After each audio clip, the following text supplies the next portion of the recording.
$100,000. University President Houston Davis says students' financial demands may differ, but there are options available to pay off their outstanding balances. For a student that, let's imagine maybe that's $3,000 in that need for a term, they would have the opportunity to also have a work study assignment that could allow them to not have to put down a credit card to be able to cover those mandatory tuition fees for that term.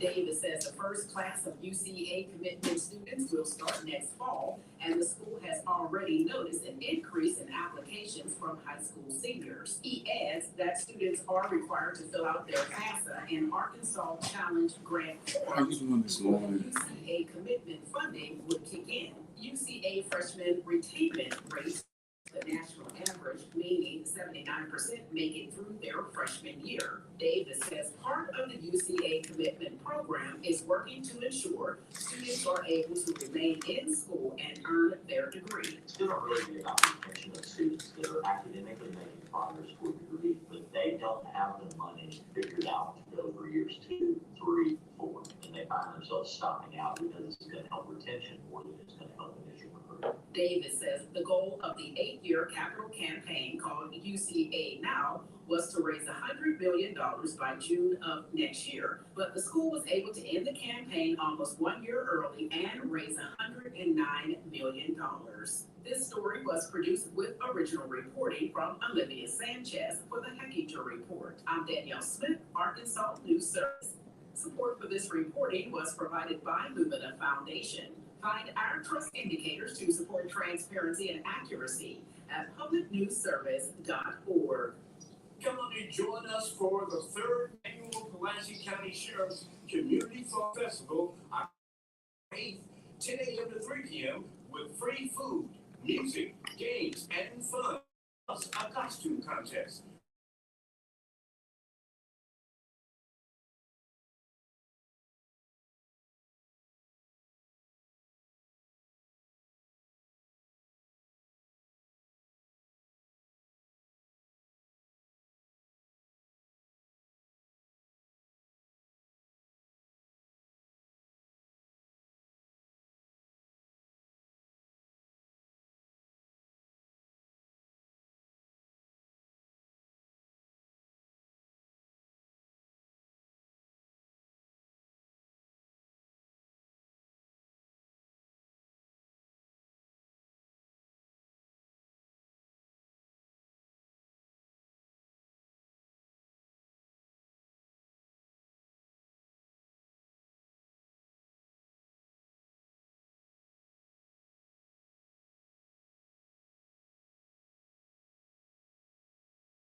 There you go. There you go.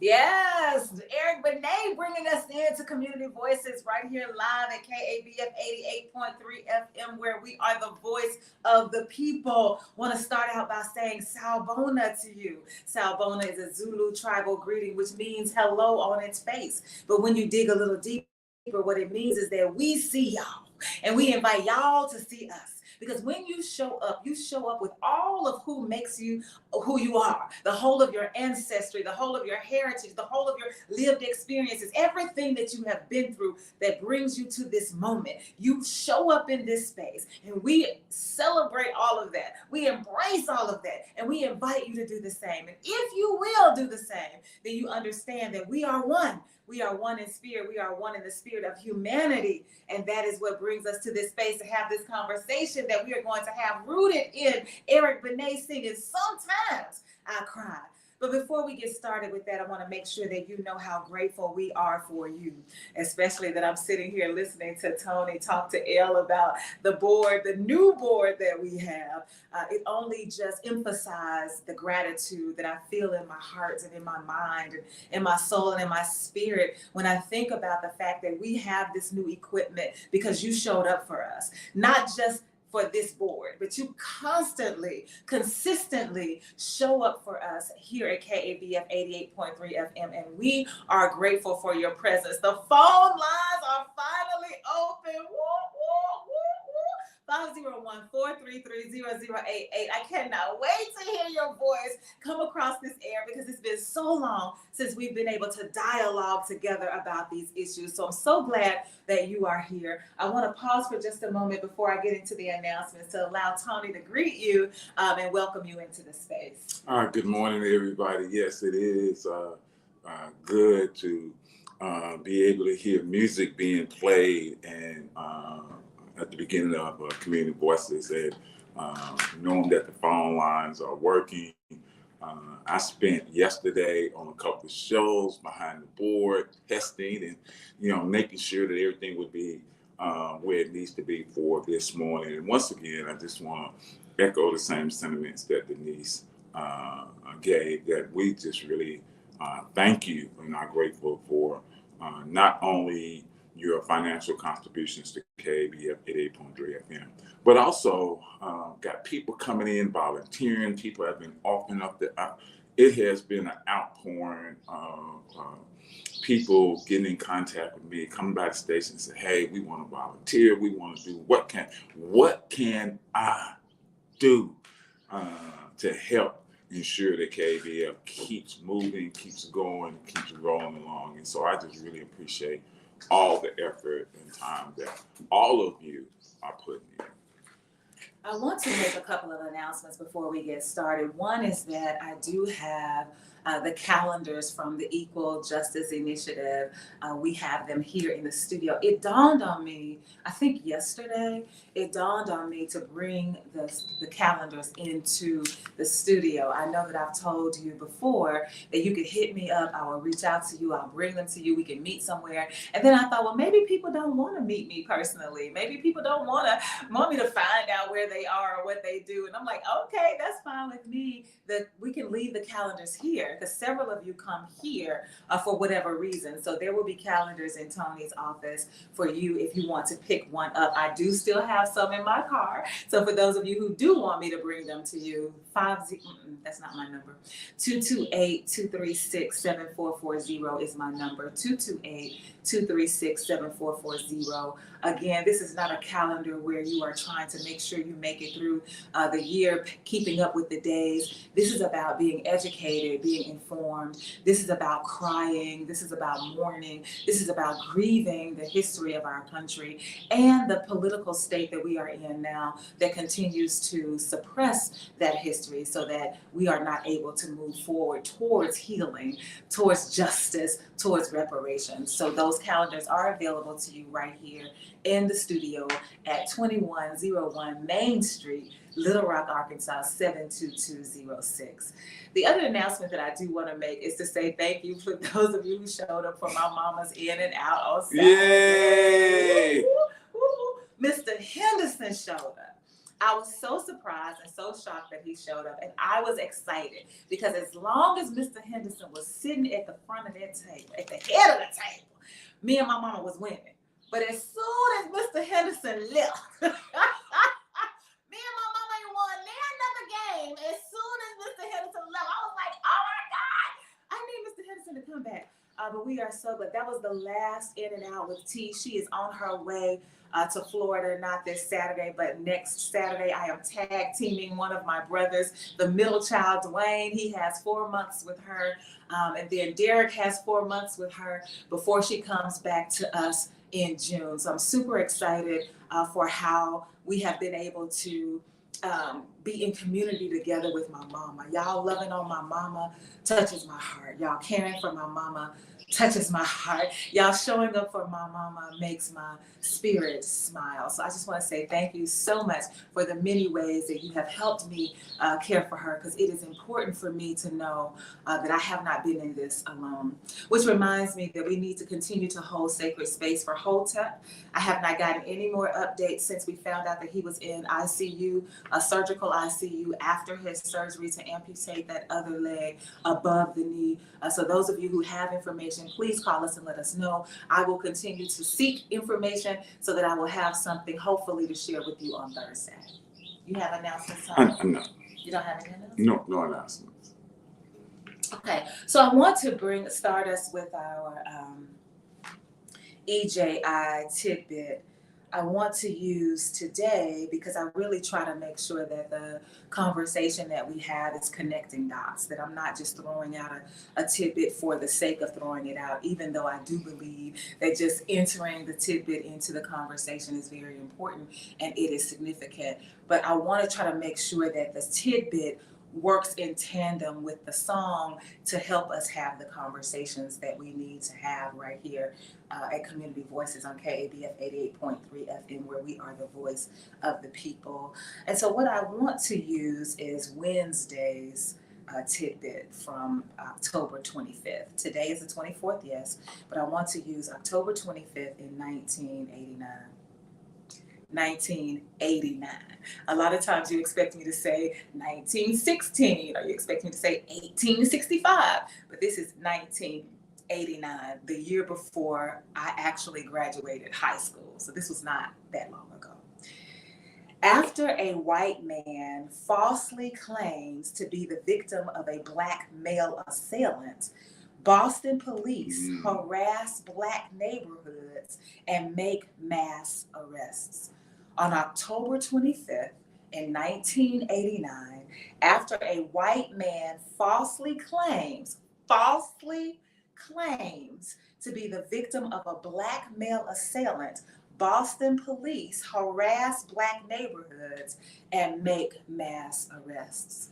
I want to use that as our tidbit to ground us in the conversation, because when we think about how whiteness is weaponized against black bodies, just the mere suggestion from a white person that a black person has done something wrong automatically triggers the system of law enforcement to be on the attack of those black bodies, regardless of whether or not the claim is true. Like, the law enforcement doesn't say, well, let's do some investigation, let's do some leg work, let's do some police. It doesn't go into that mode.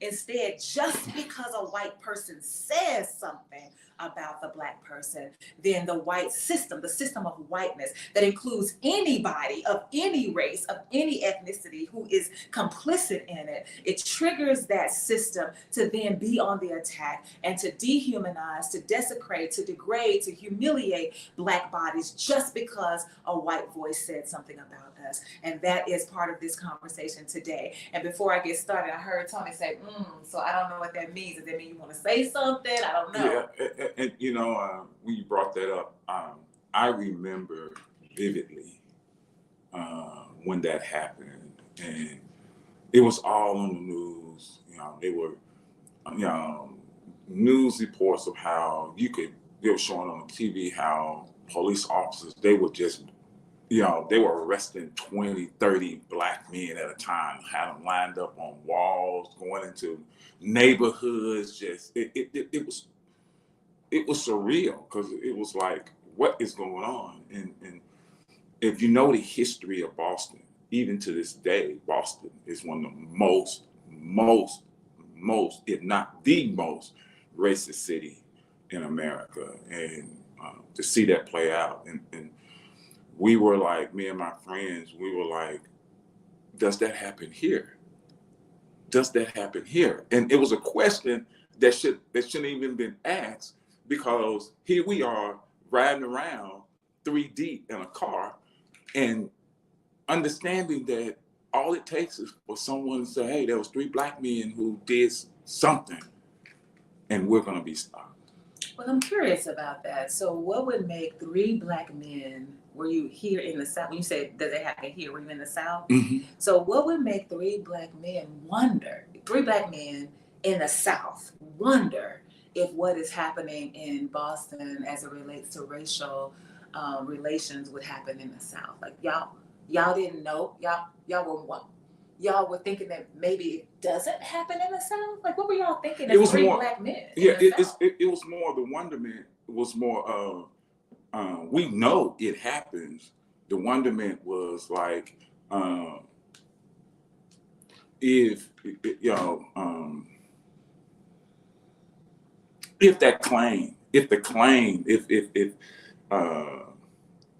it was said that, there was a white woman who got robbed on 12th Street. The wonderment was, how would that play out here? Would it be just what we saw on the TV in Boston, or would it be even greater? Would it be even more worse? I think that's very apropos for our conversation today, because the tidbit is for Boston, which people consider to be the North. And a lot of times people, when we think about the racial history in America, across the world, but when we think about it in America in particular, we relegate it to the South, and we think that only in like Mississippi and Alabama, Louisiana and Georgia, these were the places where these kinds of atrocities happened, but they happened all across the world. And I think that there are some Black people even now, not just Black people, but I think that there are some people, period, even now, who were acting the same way that you 3 black men were acting. Like, you're in wonderment, like, would this happen to us? Like, absolutely it would happen to you. Like, I don't even understand, because of my own lived experience, because of the way that I understand race in America, I don't see how a person could wonder, like, would that happen to us? You better know that it will happen to you. It will happen to you everywhere you are in the world, in every state of this country. It would happen to you, that if a white person makes a claim against you, then the government, then the law enforcement department, the system of whiteness will respond to that white voice. And we have a case in point not too long ago with the white woman and the black man in New York. I want to say it was in New York. He was the bird watcher. And she said, I'm going to call the police and tell them that you're harassing me, because she knew that the police would respond to her voice in a way that threatens the Black body. And that wasn't 1989. That was what, 2 years ago, 3 years ago, not very long ago at all. And so for us to be living in a body, in a Black body, and thinking that this no longer happens to us, then you're already allowing the system of whiteness to dupe you. You're already, what does Solar Beam say? You're already falling for the okie doke, and you're not preparing yourself for the realities, which makes me wonder, are you preparing your children for the realities? And so I just think that it is important for us to bring up these tidbits, not because we're talking about not only because we're talking about 1989, but we are also talking about 2023, and we have to help white people understand that. I didn't mean to say that like that. Help white people understand. White people need to own the fact that your voice carries that kind of weight, and you need to be careful how you use it. I think sometimes, that's why it's so important for a show like Community Voices or Respect for Life or the Barber and Beauty Shop, because you grow up, a lot of Black people have grown up being taught that, hey, you can make it in this world. It does not matter of your color. It does not, you can achieve this, you can have this. And because you're taught that, there's this belief. It's a false belief, but there's this belief that, hey, eventually I can be looked upon as just a man. I can be looked upon as just a woman. I can be looked upon as just or a human being. And as you grow, and as you start to see, and as you start to learn, it's at that moment when you realize that's a false hope. That's a false dream. That's a false narrative. That the color of my skin is going to always matter. My Blackness is going to always matter. And until you get to that point, when you talk about the wonderment, yes, because at that moment in my life, especially spending time in the military, where you form these friendships, you form these bonds, and now I'm out and everything, and you have this idea that, oh, I'm an American. I can flow in this country where I will be treated fairly and equally. It's only when you realize that that's a false narrative, where the wonderment goes away, where the amazement goes away. Now you see it. But until somebody, and that's why, like I said, the show is so important, because if you don't recognize you're complicit, you don't realize you're complicit. But once you recognize it, once you see it, then there's that opportunity to grow beyond it. So Phyllis Brown is emphasizing your point. You better say that, Toney, if you know the history of Boston. And it is important that we know our history. And that's why we have to fight so hard against people who want to suppress our history, because our history is important for us, and especially if we want to move not just towards collective liberation, but also towards healing. And so I want to say that, honestly, the work that brought me to Arkansas, when I was advocating for people who are lesbian, gay, bisexual, transgender, queer, intersex, asexual, agender, pansexual, two-spirited plus, that work, we talked about that a lot, the need for people to be able to experience the discrimination, to feel it, if you can feel it in your body. So we would design these interactive activities so that people could know what it's like on a somatic level, like that your body could embrace what happens to people when they are in these situations where they are traumatized simply because they have been othered by this world. They have been marginalized. In this particular case, we were talking about sexual orientation and gender identity, but we could talk about it in terms of race. We could talk about it in terms of gender. We could talk about it in terms of disability. And so we needed people to feel it. But what I found out in my years of doing that work is that we don't have time for you to experience it. We don't have time for it to come to your household. We don't have time for it to happen to your child. We don't have time for it to happen to your grandchild. You ought to be able to hear the stories of people who are living the existence, because that's another reason that we have problems when we're trying to move the needle with white folks. They say things like, I'll never know what it's like to be Black. That is not the expectation. Nobody expects you to ever be able to know what it's like to be Black. That cannot be your excuse for not understanding and not being able to empathize and not being able to organize and not being able to mobilize and not being able to act on behalf of Black people or other marginalized folks. You got to be able to understand that everybody in this world is living an existence, and whatever that existence is, it is valid on its face. I ain't got to prove it. I ain't got to manifest it for you. I ain't got to hope that you one day see it.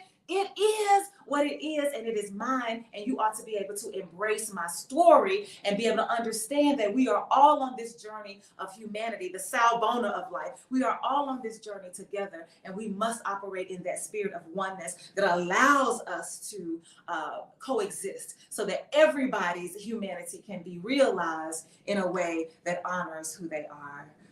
And so this is Phyllis Brown again, emphasizing what you said, Toney: false belief, false hope, false narrative. Well spoken, Tony. Yeah, and it, I didn't realize, there's some things, I'll be honest with you, over the last 10 years or 15 years, especially when I became a union organizer and a community organizer, that's when my eyes started to really open to a lot of things. And I know people that when I talk to them now, Black people, who will say, I don't know what racism is. I've never experienced racism. And I look at them, so what you mean? You never experienced racism. Oh, I've never been called the N-word. And, wherever I go, I'm treated nice, and, my co-workers who are white, we're like family. And then I asked them, so you walk with no fear. You walk no fear that, you're going to be arrested, that and it's so frustrating because even as you tell them, well, don't you think this is happening? And we talk about this all the time, is that it's almost like they become in this bubble, and in this bubble, it's like everything is okay. I think you used the word, I've arrived, I've made it, that I'm being treated just like any other person in America. And it becomes frustrating because now they look at me in like, you need to quit stirring up trouble. And I'm like, and it's almost like it's hard to be in community with them. It's hard to be in relationship with them because at the end of the day, it's at the end of the day, can you trust them?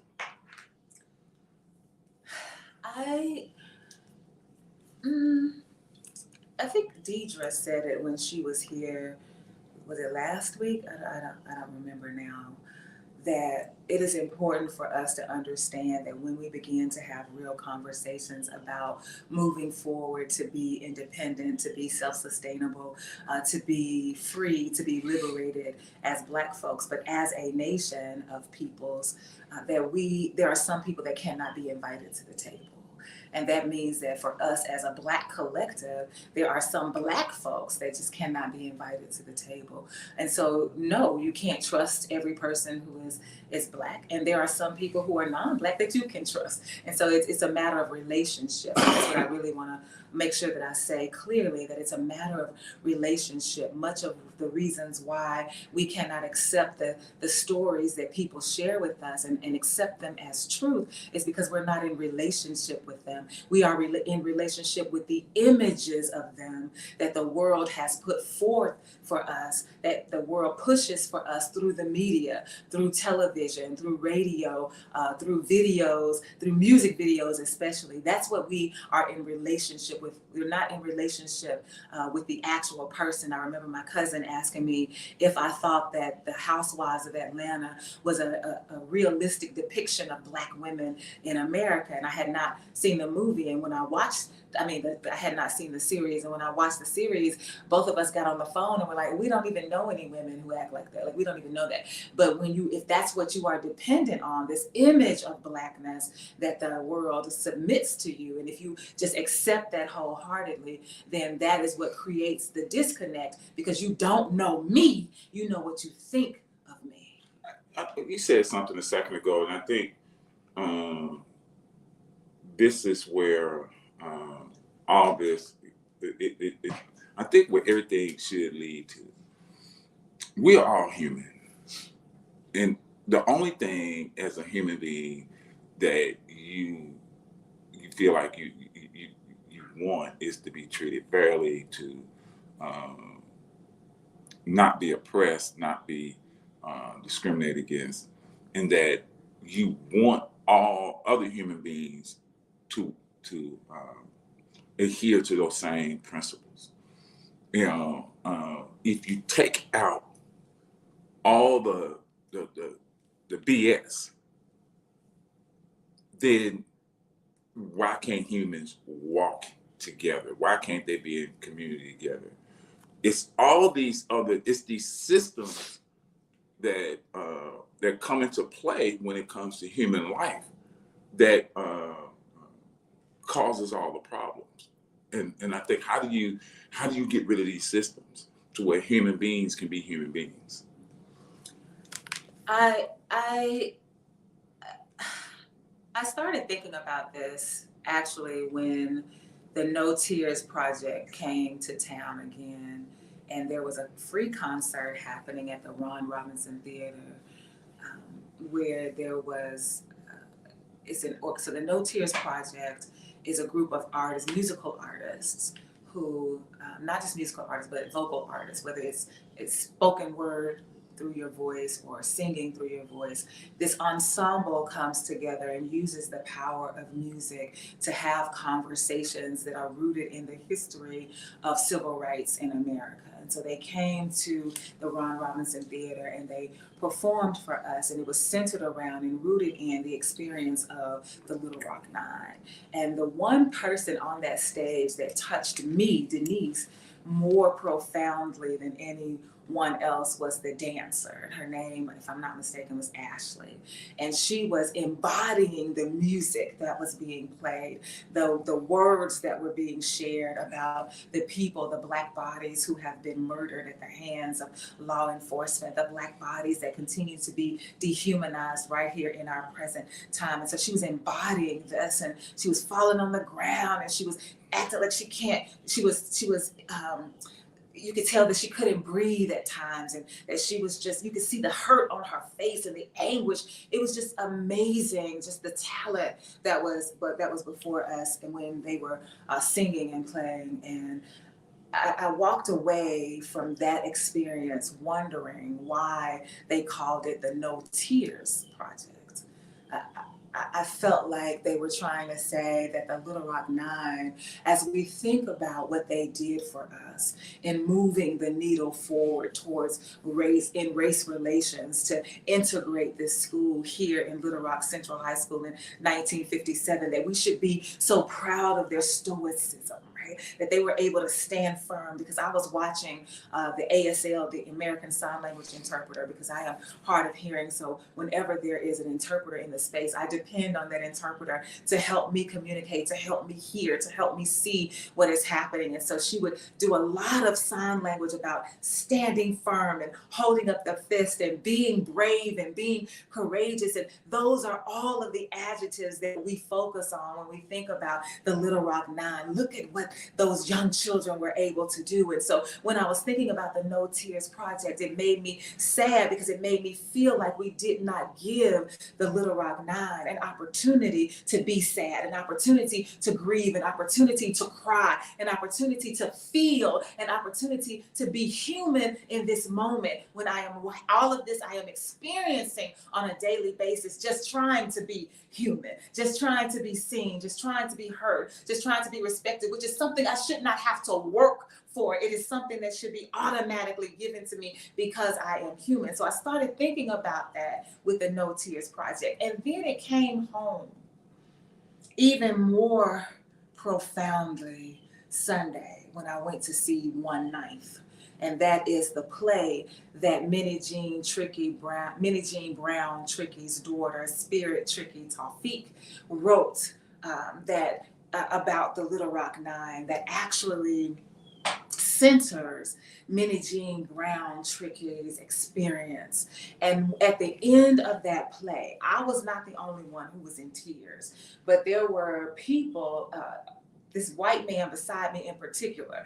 I thought I was boo-hooing, but I didn't think he was gonna make it. I thought I was gonna have to go over there and see about him, because what Spirit was able to do was lift us up out of this idea that in order to fight for to fight for civil rights, in order to fight for human rights, in order to fight for civil rights, that you have to be this superhuman where nothing gets to you and you stand firm, especially when we think about the civil rights movement in the 60s, where people are knocking you upside the head and people are dragging you down the street and people are spraying you with water and knocking you down, but yet and still you get up anyhow and you keep going. You got a concussion and you keep going. And so that's what we focus on, and we don't create space for tears. And so we don't create space for being human. And so when you ask the question, how is it? Why is it that we cannot just allow each other to be human? Like, why do these systems get in the way of our humanity? It is by design, because I brought up the tidbit from the EJ, the Equal Justice Initiative, about white people saying something and then everybody believing it, even Black people, because Thomas Jefferson was the one who wrote that Black people do not grieve.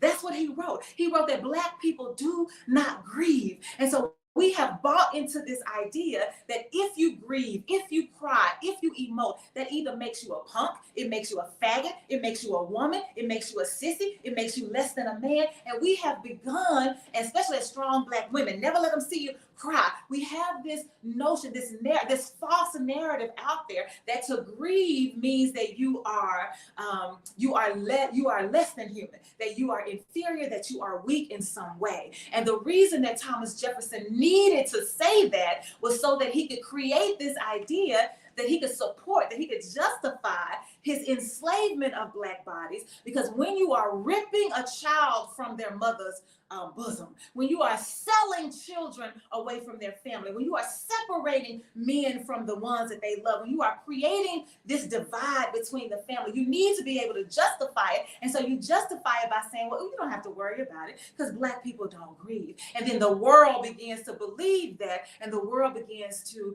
operate in that way. And even now we have problems as Black people crying. We teach our children, especially our young boys, not to cry because of this false narrative that has been put forth. Because I don't care what anybody says, especially after watching that, experiencing that play on Sunday, discrimination hurts, and we ought to be able to grieve about it. Yeah. Racism hurts. Yeah, you're so right. One of the things I love about the conversations and the dialogue we have on the show is there's so many things intersecting at different times, and talking about the humanity.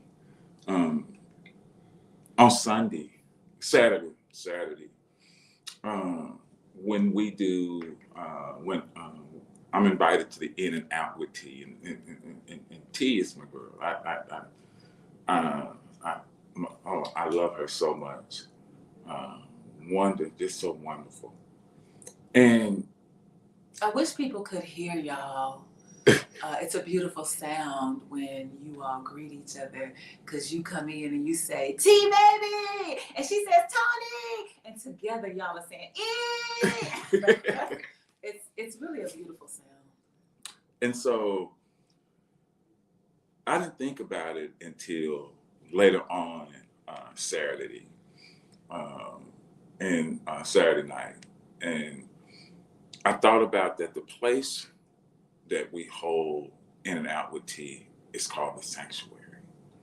You know, and my idea of a sanctuary is a place of safety, a place of peace, a place of comfort. And everybody that shows up has one goal. They're building this relationship with T. They're building community. And on Saturday, as T she got tired of playing cards, and she went over to another part of the area, and she just got on her phone. And at one point in time, I looked over my shoulder to make sure she was all right, and she was just sitting there, not a care in the world, relaxing and smiling, because she understood one thing. Every human being, regardless of their color, their skin, regardless of their gender, their sexual identity, every human being or person in there, she knew had her back. She knew that everybody there loved her. She knew this was a community surrounding her, that she could just be herself, move about in this space, knowing that there's not a system in there, in this space, in that space, that's going to oppress her, that's going to marginalize her, that's going to make her feel a certain way, that's going to take something from her. Nothing. But she knew that the one thing that was in place is that everybody was going to love on her, and everybody else in the space loved on each other. And it's always such an amazing, beautiful thing. What do I do? Hit the on, just push on. Now talk. Caller, you're live on the air at KBF 88.3. Thanks for calling. Good morning, Sister Denise, Brother Toney, I briefly just wanted to give you some information, and you said you were worried about hotels, and of course we all are and have his health and well-being in our prayers. I was able to speak with someone, and the only information I was able to get was that his vitals are safe. Okay. In other words, as far as they know, he's okay. He's in recovery, as you mentioned. I was able to get some information, and that's what I've been doing since I heard you ask. I appreciate that. Because we want to know. And then thank you for letting everyone know that you are interested in as well. And keep up the good work, and you're interested in the welfare of all of us. And hopefully we'll have someone to maybe rescind some of these laws that stop us from knowing about our history and our culture and what's going on. And like Toney, I've heard so many folks say, ain't nothing ever happened to me. And, don't nothing like that go on now. That was then, this is now. So keep up the good work, and let's make sure that, we have our future and our well-being as paramount as what's really interesting and needs to be addressed. Thank you once again. Y'all have a good day. Thanks, Ezekiel. Tony, I'm sorry I cut you off. I got so excited when the phone rang. I didn't know what to do. I was like, the phone is ringing. If you How do could, you cut the phone? How do you cut the ringer down? But we can talk about that. yeah, if you could just see her face at that moment, she's like, I don't know what to do. Now she been waiting on this phone.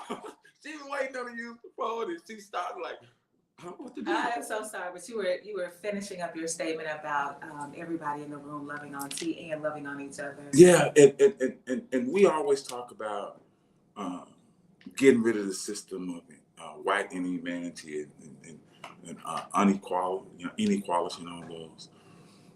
And the system I saw at play at work on Saturday, and every time we have the in and out with T, that's what I want to see. That's the humanity that I think so many people want to see. That let's pull out all the other stuff and let's just be human. Yeah, because it's important. I'm glad that you raised the issue. First, let me say that T, she does get tired, and I try to get somebody to take her home. And one of the great things about that space is I know that I can ask anybody in that room to take my mama home, and I don't have to worry about whether or not she's going to get there safely. I don't have to worry about how they're going to treat her. I don't have to worry about any of that. And T goes, she told me this. We talked about it later. She wanted to sit. She didn't want to go home. She wanted to sit on the other side and just listen. And just watch us continue to have fun in her name as we celebrated her in that space. But that space is, if for those of you who pay attention, you don't have to pay attention, but if you pay attention, that space is diverse on so many levels. There's racial diversity in that space. There's diversity in gender. There's diversity in gender identity. There's diversity in sexual orientation. There's diversity in disability. There's diversity all in and through that space. But what makes it so is relationship. because the people, I'm inviting people to this space. So the people that I'm inviting are people that I'm in relationship with. So when we talk about how do we dismantle the system of white inhumanity, it's about building relationships with folks so that you can get to know them, because once you get to know them, you can recognize their humanity. Caller, you are live at KBF 88.3 FM. Thanks for calling. Yes, this is Sullivan. Peace and love to all. Now, are you there? Yes. Okay. Now, I want to thank you for inviting me and the public to that dialogue slam. I don't know if you knew, but I won first place. What? I did not know that. Yes, I did. I won. It was a $50 gift certificate, and I guess usually I'm used to thousands of dollars when I perform. But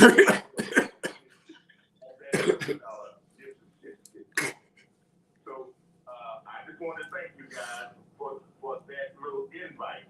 And I guess we do need to get out more when it comes to community involvement. And I just thought I would get involved, and like I say, I did win first place. And that's all I want to say this morning. Peace and love to all. Well, congratulations, Solar Beam. He's referring to the monologue slam from October 9th that was held at the New Deal Gallery right here, 2005, South Louisiana in Little Rock, 72206, sponsored by the Ozark Living newspaper, where Keith Harper is the artistic director. He has been on the show a couple of times, and so that was what Solar Beam was referring to. And I want to say, so congratulations again. But I also want to say, I thank the universe for growth, because I remember a time when Solar Beam used to admonish us for getting together, right? Like if this no contact kind of thing. Yeah. So for him to be willing to show up in community and then to participate and then to show out. Okay. So congratulations to you, Solar Beam. Thank you so much. The Ozark Living newspaper is also sponsoring another Black Love event, Black Love 4. It is happening on, I want to say, November 18th. So I will be giving you more details as I am aware of them happening next month, which is right around the corner. Next month, the next Black Love event, sponsored by Ozark Living newspaper, who also sponsored the Monologue Slam, where Solar Beam won first place. And also, whatever goes on at the New Deal Gallery that's the Ozark Living newspaper is involved with, you can actually hear it here at KABF 88.3 FM. They are one of the, they do have a show. I think it's on Sundays. It's on Sundays. It's on Sunday. So you can listen to whatever performance is put on, what is the Black Love event, especially Black Love event. You can hear it right here. One of the things I want to say about the relationship in this In and Out with T. One of the things that I think is so amazing to me is that so many of us who come into this space with T, and that's what I mean by the focus of community, that we just want to come and enjoy the space, enjoy each other, and it's centered around it. T has been such an important part of my life over the past 2 or 3 years. So many things have branched off because of the relationship I had with her. For those who been listening to the show for over a couple of years, remember it was about sandwiches in the morning that she would make for me. But I don't want you to get it twisted. Everybody that shows up, some of us have different opinions on things. Some of us have different ideas on things. Some of us have ideas that may not coincide with someone else, and it doesn't matter. Okay, you believe this or this is your. It doesn't matter, because at the end of the day, we are in relationship, we are in community, and that's more important than anything or idea, belief that may not coincide with the other person. And I think that's the thing that I had to sit back and think about, that makes it so more special in these times. Yeah, and the same thing happens at Domino's at 5 o'clock on Fridays. We will have Domino's in the park on this Friday right here, Petaway Park on 21st Street, right down from the radio station.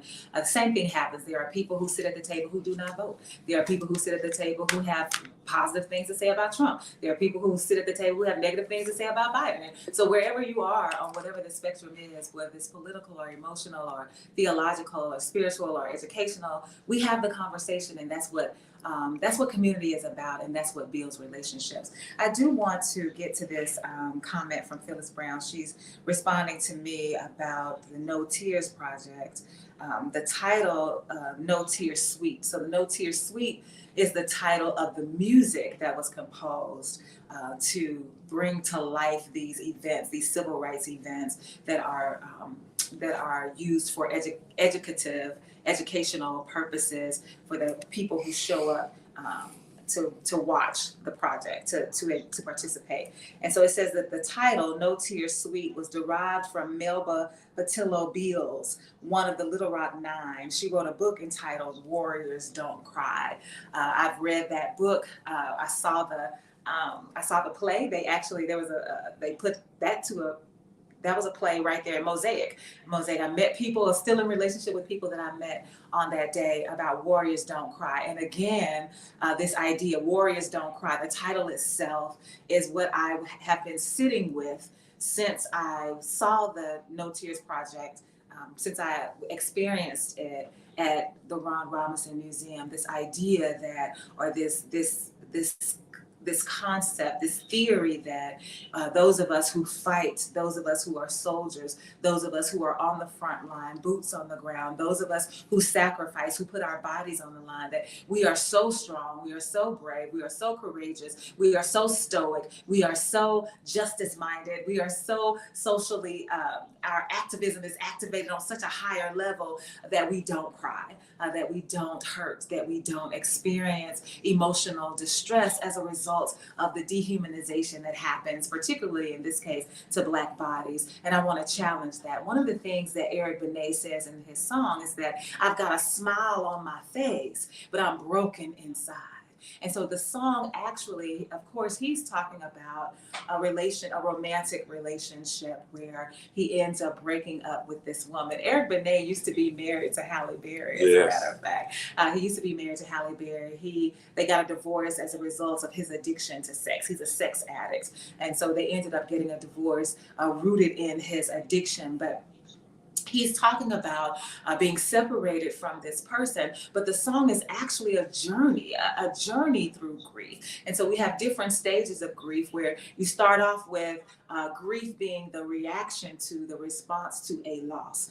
So somebody dies, a relationship ends, you have a divorce. So there's some loss, some break, some separation in a relationship. And your reaction to it is that you are sad, and that you may even get depressed. And so grief is your reaction to that. And then there's this stage of this phase where you are mourning, where you are actually allowing yourself to sit with these feelings. You are actually allowing yourself, you're giving your body permission to say, I am sad. You're giving your body permission to cry. You're giving your body permission to express to another person, to share with them your anguish, your sorrow, because of whatever this separation has happened with your relationship. You are allowing yourself to navigate that space. And then you move on to the phase of bereavement, where you begin to say, okay, I got to let go of this, right? Like I need to come to terms with the fact that there's a new reality now, that there's no longer, this relationship will no longer be what it was, and there's nothing that I can do about it. In fact, I don't even want to do anything about it. I want to accept it for it is, something that used to be that is no longer,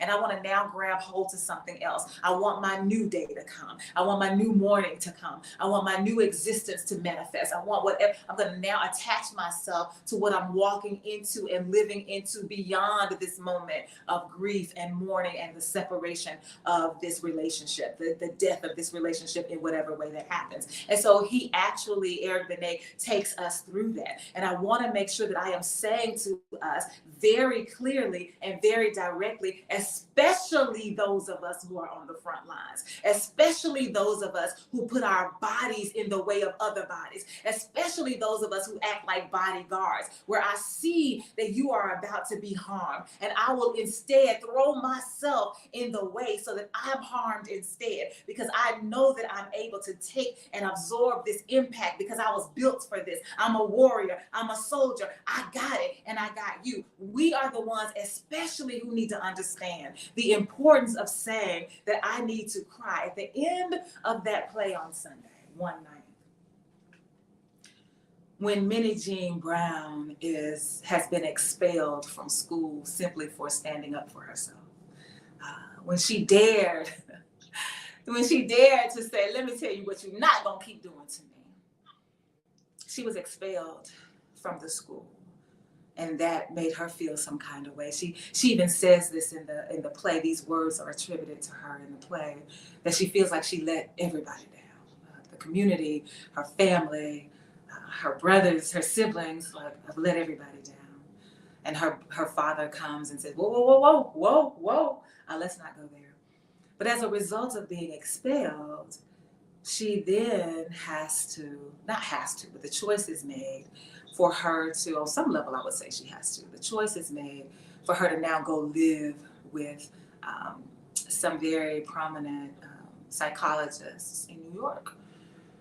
And so now, as a result of discrimination and dehumanization and the hatred of Black bodies, she's separated from her mama and daddy. She's 15 years old.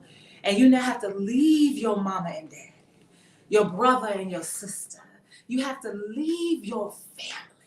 Like, I don't know if we really think about that. We're so busy giving accolades to the Little Rock Nine because they were able to withstand the spitting and the hitting and the signs and the chanting and the death threats. We're so busy making sure that we thank them for how strong they were, that we will not allow for the humanity of, do you not know how this hurts? Do you not know the devastation that this caused a whole family? Do you not know what the separation has done to the mama and the daddy and the parents and the child and the siblings? Do you not know that there's a lasting impact beyond 1957 over into 2023? Do you know how that changed the dynamic of a family because you hate the Black body? And do you not know how much that hurts? And do we not give space for people to cry?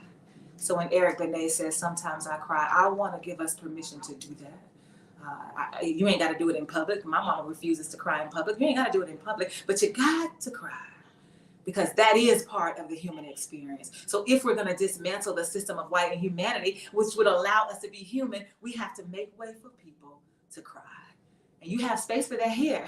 Hit us up, KBF 88.3 FM. We'll let you cry. Whatever you're feeling, we will allow you to do that, because that's what it means to be human. Tony, you got just a few seconds before we got to let your girl Lola in the house. Lola came to In and Out with tea, talking cash money.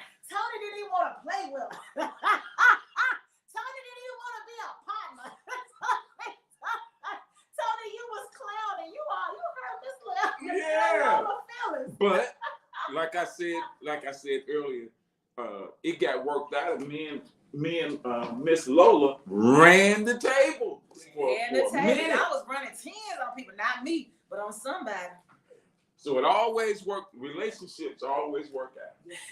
I'm gonna, as we prepare for your girl Lola to come here for 2 hours of jazz. Do not touch that dial. From 10 to 12 o'clock, you want to hear what is going to be played. You want to feel what's going to happen to your body, how it's going to invigorate your mind, and how it's going to move you to action listening to these songs and the words that are being sung by these magnificent artists. We're going to get you started with this song from James Brown on Black and I'm Proud.